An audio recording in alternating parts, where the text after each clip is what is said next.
I would like to wish you a very, very happy new year. May this year be very prosperous, peaceful, and very successful for you.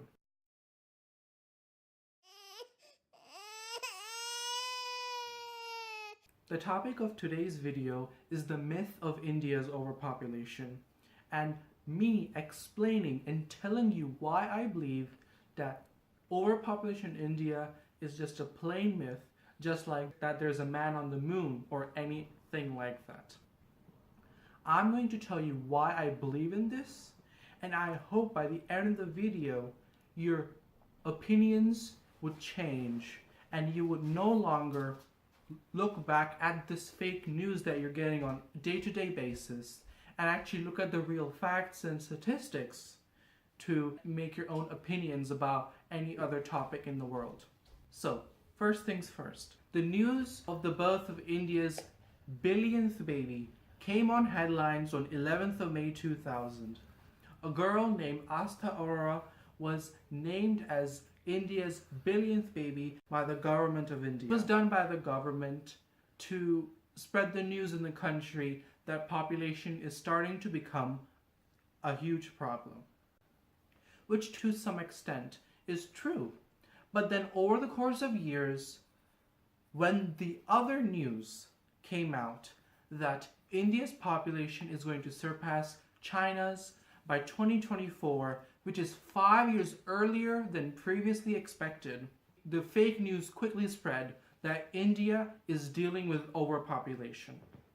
Before diving deep into this very large pool of complications, population changes, and what other geographic boringness, I would like to give you a simple definition of what overpopulation is.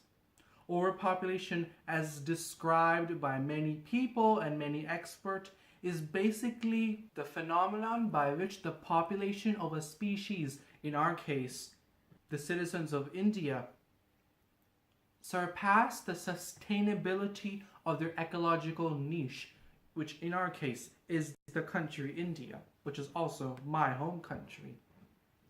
Nowhere in this definition does it say that having too large of a population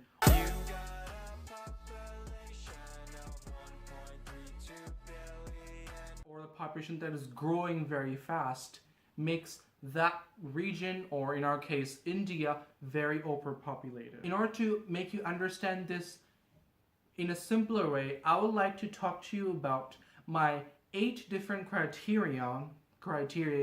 I know this is a school definition, but this will be very helpful. My 8 different criterion that I'll be using to explain and justify why I think India is not overpopulated, and the idea that India is overpopulated is completely made up by the fake news experts of the media. So the first things first, just as a small statistic, since 11th of May 2000 to today, India's population has grown by about 360 million people. This is roughly the same as the combined populations of the US and Canada. And India's population is expected to be growing by 2050 and reach 1.65 billion. This is already a big news for a lot of people. This number itself has convinced many of you already that India is overpopulated. Yes. But the number, the nominal number, does not matter, because the key element of the definition is the sustainability of the ecological niche, aka the environment. So if India itself is able to sustain its billion plus population, then India will not be considered overpopulated. No matter if the population is 1.36 billion people or 1.36 trillion people. So, the very first criteria is the birth rate. You'll be surprised to know that the birth rate in India is just 19 children being born for every 1,000 women. India, as I've told you, stands at 19, but here's the thing. The world average is also 19. So that does not make me think that India's has a very high birth rate. It actually has the same as the global average. And just to give you a comparison to a developed country, Ireland's birth rate stands at 16 for every 1,000 women. See, you're starting to get to know that this is in fact very, very blown up and completely over-exaggerated by the media sources. Out of the roughly 200 countries in the world, this figure of India ranks at 94. That means that there are 93 other countries with a higher birth rate than that of India. The UN already says that India's birth rate is falling much more rapidly than previously expected. Now, my second criteria, which I'm going to talk to you about, is the fertility rate, which is one of the best measures of the current situation of population growth. The fertility rate is defined as the average or the mean number of babies a woman has in her life in the given current year.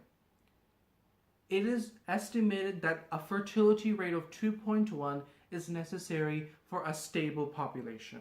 This can be understood as two parents having more than 2.1 would increase and less than 2.1 would decrease the population. Now, I have a small question for you. I would like you to answer the question in the comments below, but please, please, please, I beg you, please do not cheat off the internet. Give your answer based off of your current estimate. My question is, what do you think is the current fertility rate in India? Comment below, pause the video to do so, and then hear my answer.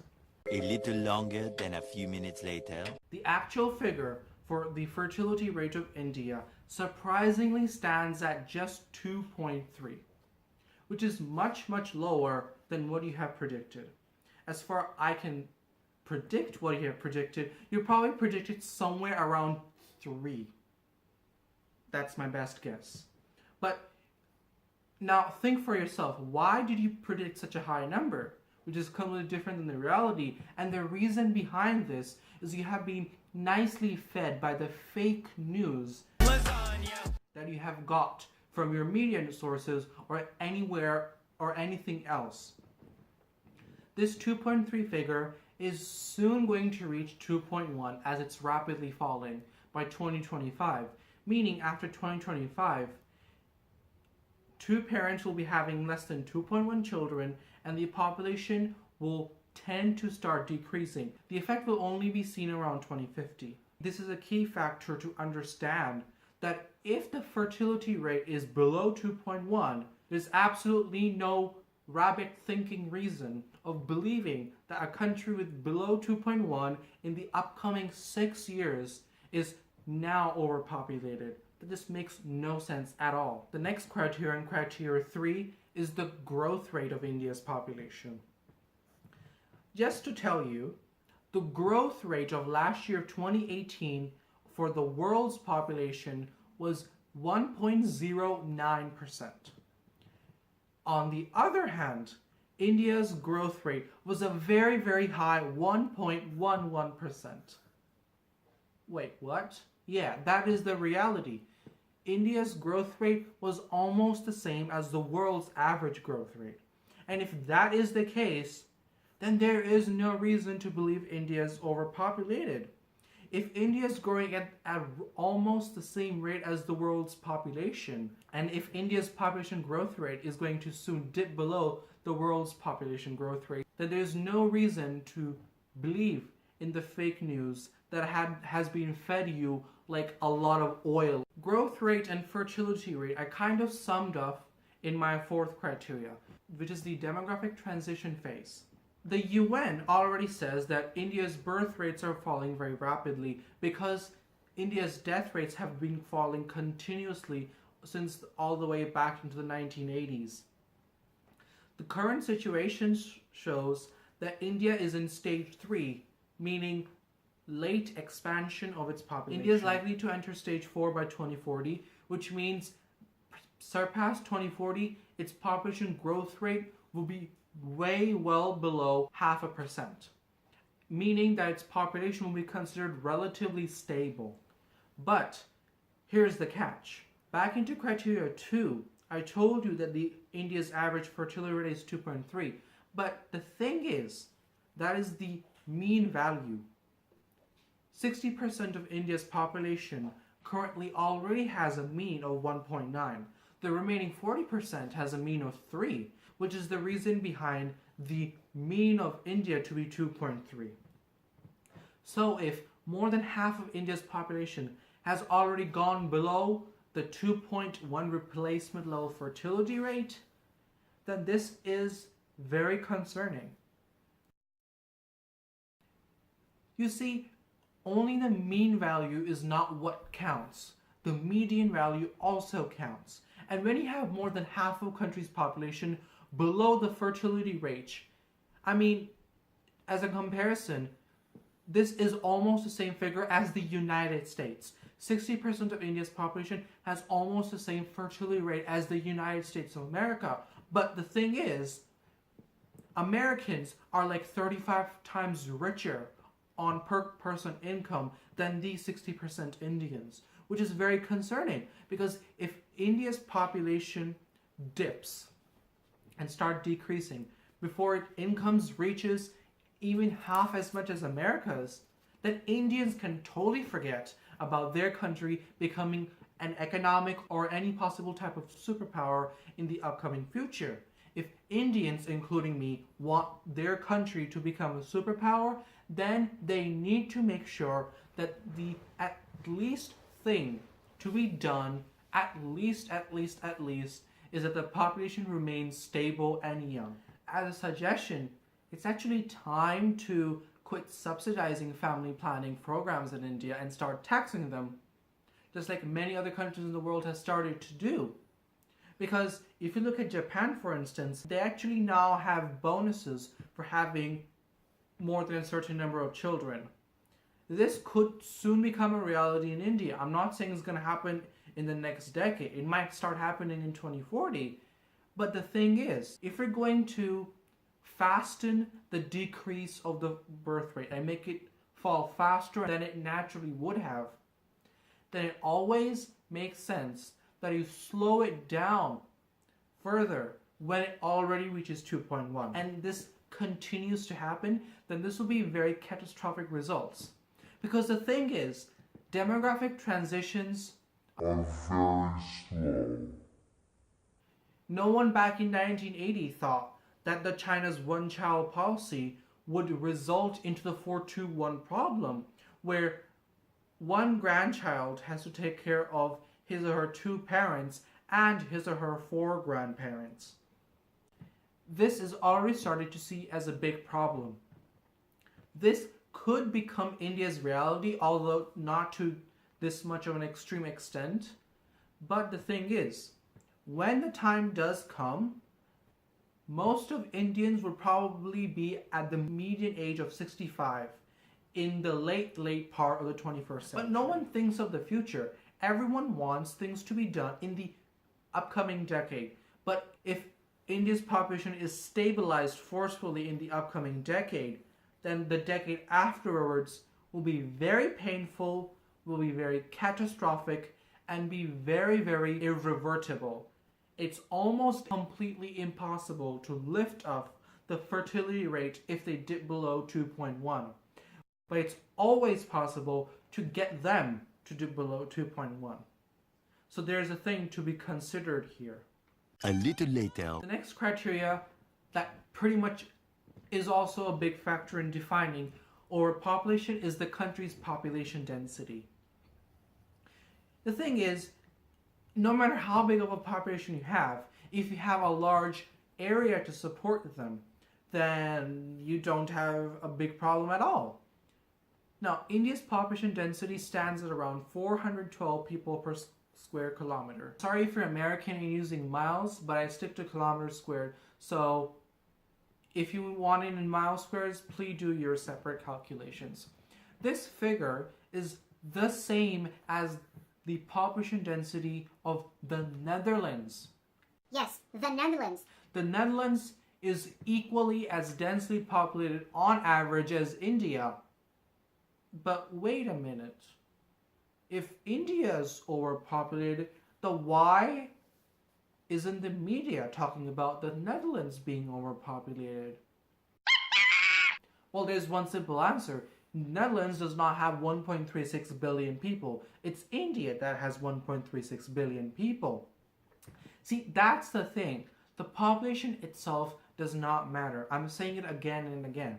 India is basically a country that has 80 times more people than the Netherlands that are living in 80 times more area than the Netherlands. This does not make India overpopulated if its density is the same as that of the Netherlands. If India having the same population density as Netherlands is being called overpopulated while Netherlands is not, then there's something alarming that is happening and that needs to be stopped by the media.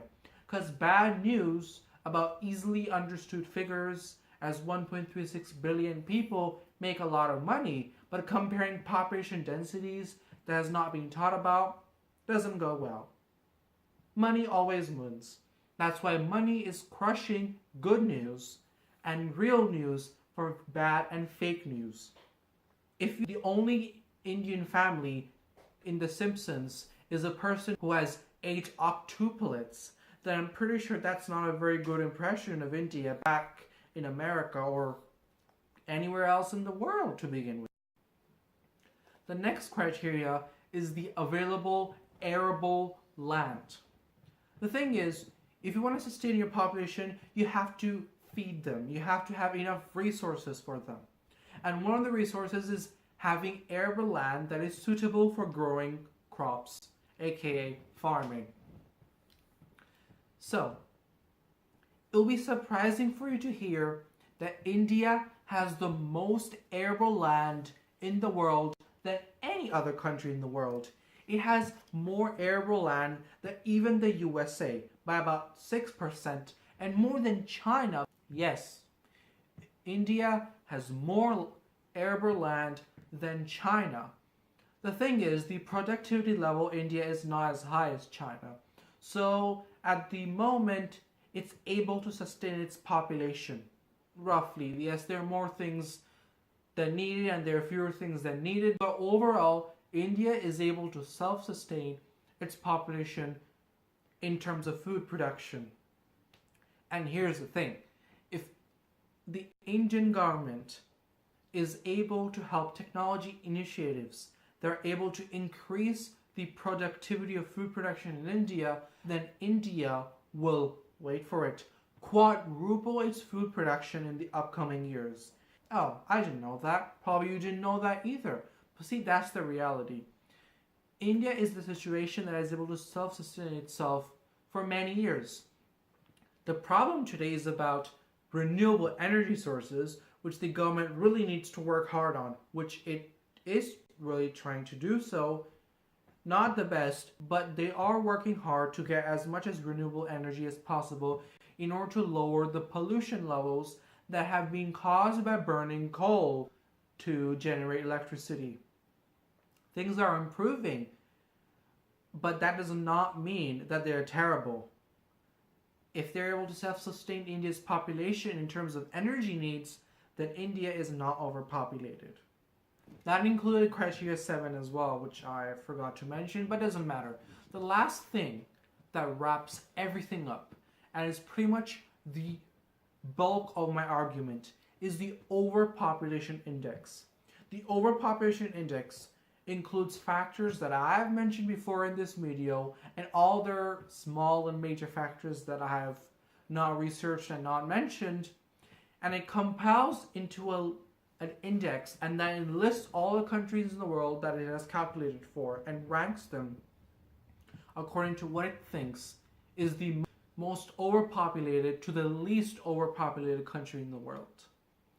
India, in this overpopulation rank list, stands at the 32nd place. That means there are 31 countries that are more overpopulated than India. This includes China at the 29th place and the UK at the 17th place. And at first place It's Singapore, because it's such a super small ant-sized city with as many people as like one of the mega cities of India. So that makes Singapore overpopulated. But I'm pretty sure do not think about Singapore being the most overpopulated country in the world. You probably thought it was India, but that's not the case. China, despite having just 50 million more people than India and being 3 times larger than India, is considered more overpopulated than India in this list. So next time, if you or anyone else hears that India's the most overpopulated country in the world, just throw up UK and China in there. They will understand what you're talking about, because this is the reality and the truth. Now the thing is, India's population is going to grow, but the factor that really contributes to this growth is poverty. The more the poor people you have, the faster they tend to populate. And as I've already heard multiple times with a bunch of people that I know, they pretty much believe that India has the most number of poor people in the world and is the poorest country in the world. I'm telling you, this is not how poverty is measured. You don't measure poverty in nominal figures. If India has so many people that even that 1% of India's population is still greater than the population of North Carolina, then it is really significant. Now, since 2018, the argument that India is home to the most poor people in the world is now false. The UN has given out a report that over the course of multiple years in the past, India's poverty rate has been over-exaggerated. The current estimate made by the Indian government, according to the $1.90 Purchasing Power World Bank line for extreme poverty, estimates that only 8% of India's population is living in extreme poverty. In nominal terms, this is number 2. That means India is the country that has the second most number of poor people. But the thing is, by 2025, this percentage will drop to just 3% and become very similar to the United States. And the UN has a goal of eliminating extreme poverty by 2030. And if India's economy continues to grow at around 7 to 8% every year, as it is currently doing, then it is very possible that India will end extreme poverty in India by 2030. And if you think about it, that's in 11 years. 11 years is like nothing compared to all the gibberish that I've been hearing in the past. 11 years is pretty much nothing. And if such a huge change is going to happen in the upcoming decade, then there's something to think about. The other thing the UN says is that at the moment, on average, 70 people in the world come out of extreme poverty every minute. But here's the catch. 44 of those people are Indian. So you know how the current government's doing.